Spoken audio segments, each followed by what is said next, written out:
The early hours of this morning, and a Ukrainian drone unit near the front line in eastern Zaporizhia. A 3-day Russian-declared truce had just ended. Russia accused Ukraine of breaching it.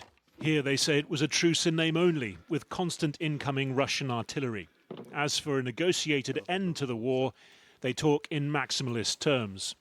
Full withdrawal of all troops from the territory of Ukraine, then we can talk. Whatever Putin is thinking of, taking certain regions or dividing territories, nobody has given him the right to do it. Russia's president laying out his latest thinking around the same time in Moscow, calling in journalists for a 1:30 a.m. briefing. So had he been bounced by Western demands for a month-long ceasefire? Apparently not. Talks before truce, still his position. We propose to begin without delay next Thursday, May 15th, in Istanbul, where they were held earlier and where they were interrupted. We are committed to serious negotiations with Ukraine. Their purpose is to eliminate the root causes of the conflict, to establish a long-term, lasting peace for the historical perspective. We do not rule out that during these negotiations it will be possible to agree on some new truces, a new ceasefire. It is the exact opposite sequencing to that demanded by Western leaders in Kyiv yesterday, who'd threatened expanded sanctions against Russia if it didn't agree to a 30-day unconditional truce starting Monday. In that, they were keen to claim the support of Donald Trump. There was an impromptu conference call with the president, who's publicly speculated he's been strung along by Vladimir Putin. Trump didn't endorse the European plan, instead this evening on his Truth Social platform, putting the pressure on Ukraine, saying President Putin wants to meet on Thursday in Turkey to negotiate a possible end to the bloodbath. Ukraine should agree to this immediately. At least they will be able to determine whether or not a deal is possible, and if it is not, European leaders and the US will know where everything stands and can proceed accordingly. The response from President Zelenskyy more dramatic still, that he stands ready to meet Vladimir Putin face-to-face in Istanbul on Thursday. Also saying that he awaited a full ceasefire starting on Monday as the necessary basis for such diplomacy. Ukrainians aren't betting on such a ceasefire here in Sumy, near the Russian border, where evacuations continue. If there isn't one, European leaders will have to decide whether to go through with their threatened sanctions or abide by Putin's and now Trump's new timeline. Well, joining me now is Nina Khrushcheva, who's a professor of international affairs at the New School in New York and great-granddaughter of the former Soviet leader, Nikita Khrushchev. Nina Khrushcheva, Zelenskyy has just posted on X that he'll be waiting for Putin personally in Turkey on Thursday. I mean, this is a real breakthrough, isn't it? Hi. Well, no. It's a real performance. I mean, who would expect Putin in one day pick up and go to Turkey to meet with Zelenskyy, who, by the way, actually banned himself from meeting with Putin and have negotiations with Putin, as we remember. So this is a show. And it does seem that both sides basically trolling President Trump, who wants some sort of negotiation peace agreement, wants his peace prize, Nobel Peace Prize, for solving this conflict. But it does seem that actually we are now further from any decision that we were even yesterday. What makes you say that?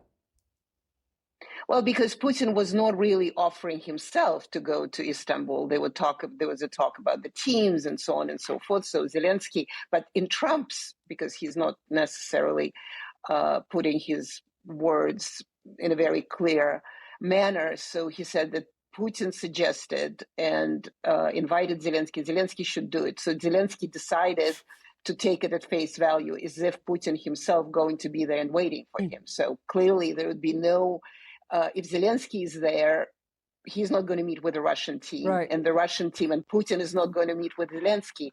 But I think hell will will freeze before Putin goes to Istanbul to meet with Zelenskyy like that. Right. So it does seem to be trolling of Trump, and it seems to be a PR campaign now, unfortunately, not the actual cooperation on potential peace. So if that's all a show or shadow boxing, whatever you want to call it, where does that leave the ceasefire that Zelenskyy is insistent he wants to begin tomorrow? And the European leaders have issued that ultimatum to Putin.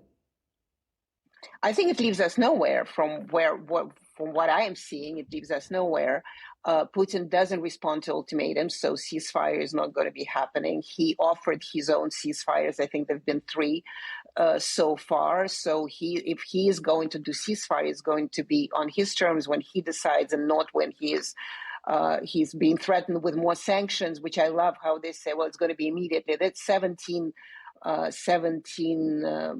rounds of sanctions immediately. What are they going to do more than they didn't do already, or would not have done, or will do soon enough? So what is the particular leverage towards Putin? So it does seem, as I said, it's increasingly becoming a PR campaign while this horrible war continues. Right. And and Trump for the leaders. Trump is clearly becoming slightly exasperated with Putin. He put posts on Truce Social sort of mocking him about his victory parade for World War II, for example. So does Trump now ratchet up sanctions? Does he resume shipments of arms to Ukraine? Is that the pressure that Trump can put, and will he? Potentially, yes, because Trump doesn't like to be undermined. He doesn't like to be shown as somebody who basically buffoon, and Putin does do a bit of it. I mean, Putin himself doesn't. In fact, yesterday in his nightly address, he did say, President Trump, and we're really grateful for all of this. So Trump was his recipient.